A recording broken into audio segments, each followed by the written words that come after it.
வரலாற்று பதிவுகள் ஆன்மீக அன்பர்களுக்கு வணக்கம். ஆடி மாதம் என்பது அம்மன் வழிபாட்டிற்கு மிகவும் சிறப்பானதாக கருதப்படுகிறது. அம்மனின் மாதமான ஆடி மாதத்தில் ஆடி சிறப்பு தொகுப்பாக இன்றைய ஆன்மீக தேடலில் நாம் காண இருக்கும் அம்மன் வேண்டிய வரம் அருளும் கோவை கோணியம்மன். கோயம்புத்தூர் நகரின் மையத்தில் அமைந்துள்ளது கோணியம்மன் திருக்கோவில். இந்த கோணியம்மன் துர்கா பரமேஸ்வரியின் வடிவம் ஆவார். கோன் என்றால் அரசன் அல்லது தலைவன் என்பது பொருள். இதுவே பெண்ணை குறிக்கும் போது கோணி என்கிறது. அனைவருக்கும் அரசி, தெய்வங்களுக்கெல்லாம் தெய்வம், அனைவருக்கும் தலைவி என்கிற பொருளில் இந்த அன்னையை கோணியம்மன் என்று அழைக்கிறார்கள். கோணியம்மன் ஆலயத்தை மையமாக கொண்டே கோயம்புத்தூர் நகரம் அமைக்கப்பட்டிருப்பதாக சொல்கிறார்கள். இந்த ஆலய வரலாறு 13ஆம் நூற்றாண்டை சேர்ந்ததாக இருக்கிறது. இருளர் இன மக்களால் 600 ஆண்டுகளுக்கு முன்பு இந்த ஆலயம் கட்டப்பட்டதாக சொல்லப்படுகிறது. பழங்குடியினரின் ஆட்சி காலத்திற்கு பின்னர் முக்கியத்துவத்தை இழந்த இக்கோவிலை மைசூர் மன்னர் வழிவந்த ஒருவர் மகிஷாசுரமர்த்தினி அமைப்பில் சீரமைத்தார். தொழில் நகரமான கோயம்புத்தூரில் ரயில் நிலையத்திற்கு மிகவும் அருகில் அமைந்துள்ளது கோணியம்மன் ஆலயம். இதன் பிரதான ராஜகோபுரம் விண்ணை தொடும் வகையில் உயர்ந்து நிற்கிறது. 7 நிலைகளை கொண்ட இந்த ராஜகோபுரத்தை கடந்து சென்றதும் 3 நிலை கோபுரம் ஒன்று கோணியம்மன் பெயர் பலகை தாங்கி நிற்கிறது.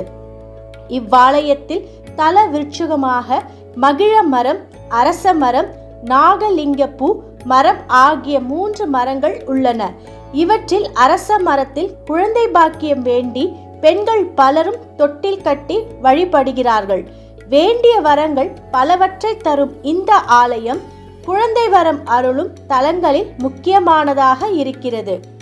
இக்கோயிலின் தல வரலாறு. கொங்கு நாடான கோயம்புத்தூர் முன்காலத்தில் அடர் மரங்கள் நிறைந்த வனமாக இருந்தது. இருளர்களின் தலைவனான கோவன் என்பவர் அதனை சீர்படுத்தி நகரமாக மாற்றி ஆட்சி புரிந்தார்.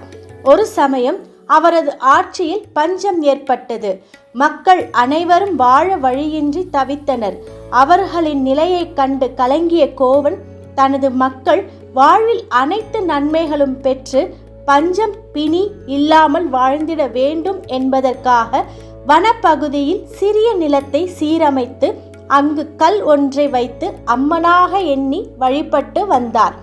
இந்த வழிபாட்டிற்கு பிறகு அந்த பகுதி மக்கள் அனைவரும் செழிப்புற்று வாழத் தொடங்கினர்.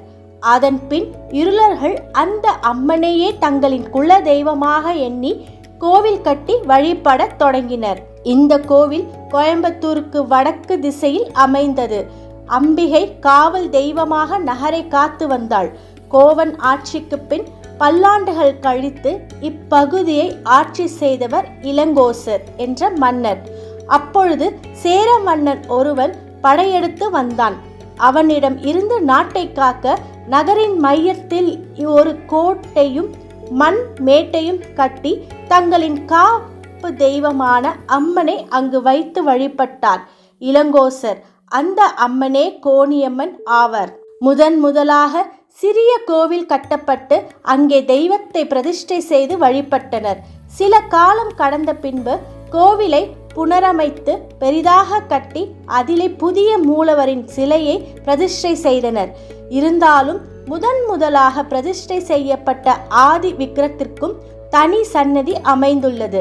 இவருக்கு ஆதி கோணியம்மன் என்று பெயர். குடும்ப சிக்கல்கள் தீர இங்கே வழிபட்டால் அனைத்தும் நிவர்த்தியாகும் என்பது ஐதீகமாகும். இவ்வாலயத்தில் அருளும் கோணியம்மன் வடக்கு நோக்கி அருள்பாலிக்கிறார். வலது காலை மடித்து பீடத்தின் மீது வைத்தபடியும் இடது காலை தொங்க விட்டபடியும் அன்னை அமர்ந்திருக்கிறார். அவரது இடது காலில் அடியில் அரக்கன் சுருண்டு கிடக்கிறான். கழுத்தில் ஆரம் அணிந்த அம்பிகையின் முகம் சற்றே உக்கிரமாக உள்ளது. 8 கரங்களுடன் அருளும் இந்த அம்மன் சூலம், உடுக்கை, வாள், சங்கம், கபாலம், அக்னி, சக்கரம், மணி ஆகியவற்றை ஏந்தி காட்சியளிக்கிறாள்.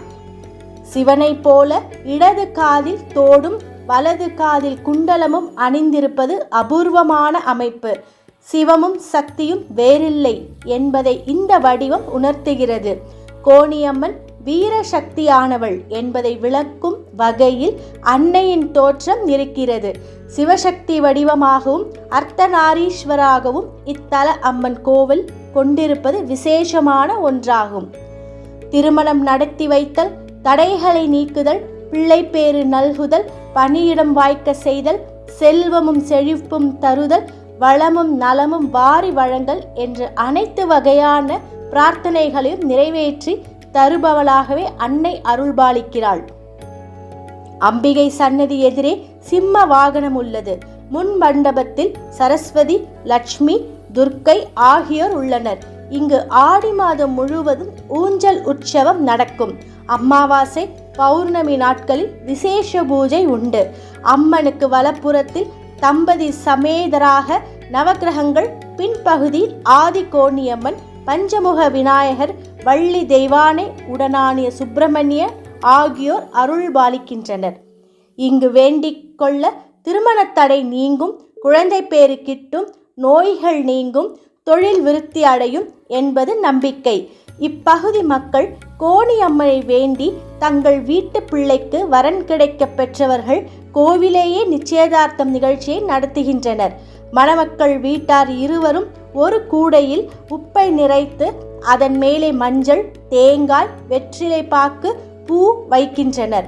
கோணியம்மன் சாட்சியாக திருமணத்தை உறுதி செய்கின்றனர்.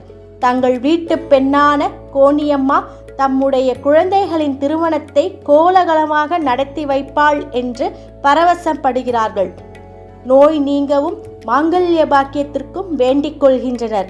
இவ்வாலயத்தில் நடைபெறும் மாசி மாத திருவிழாக்களின் போது சிவன், அம்பாள் திருக்கல்யாண உற்சவம் நடைபெறும். அப்பொழுது கோவில் எதிரேயாக குண்டம் வளர்த்து அக்னியை சிவனாக பாவித்து பூஜை செய்வார்கள். பூஜையில் பயன்படுத்தப்பட்ட தீர்த்த கலசத்தின் மேல் வைத்த மாங்கல்யத்தை அம்பிகைக்கு அணிவிப்பார்கள். அக்னி வடிவமாக இருக்கும் சிவன் அம்பாளை திருமணம் செய்து கொள்வதாக ஐதீகம். இதற்கு அடுத்த நாள் தேர் திருவிழா நடைபெறும். இது தவிர தமிழ் மாத பிறப்பு, பௌர்ணமி, ஆடி வெள்ளி, தை வெள்ளி, நவராத்திரி, திருக்கார்த்திகை, தனுர்மாத பூஜை, தைப்பொங்கல், தீபாவளி நாட்களிலும் சிறப்பு பூஜைகள் செய்யப்படுகின்றன. திருவிளக்கு வழிபாடும் நடைபெறுகிறது. கோணியம்மனுக்கு மாசி மாதம் தீக்குண்டம் இட்டுவிட்டால் யாரும் ஊரை விட்டு வெளியில் போக மாட்டார்கள். இந்த ஆலயத்தில் வேறு எந்த அம்மன் ஆலயத்திலும் இல்லாத சிறப்பாக ஆடி மாதத்தில் 30 நாட்களும் ஊஞ்சல் உற்சவம் நடைபெறுகிறது.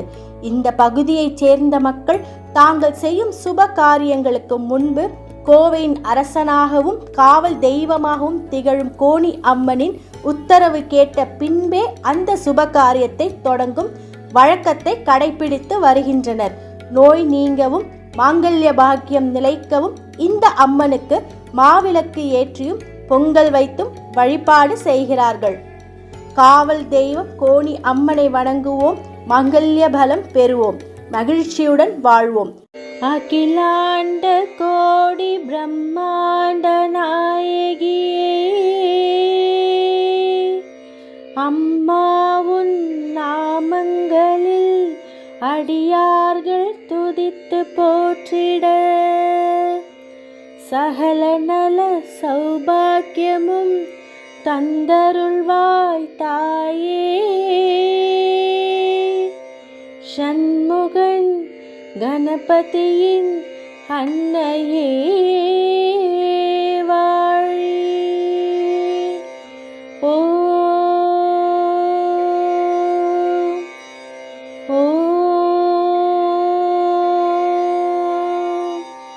மீண்டும் மற்றுமொரு ஆன்மீக தேடலில் சந்திக்கின்றேன்.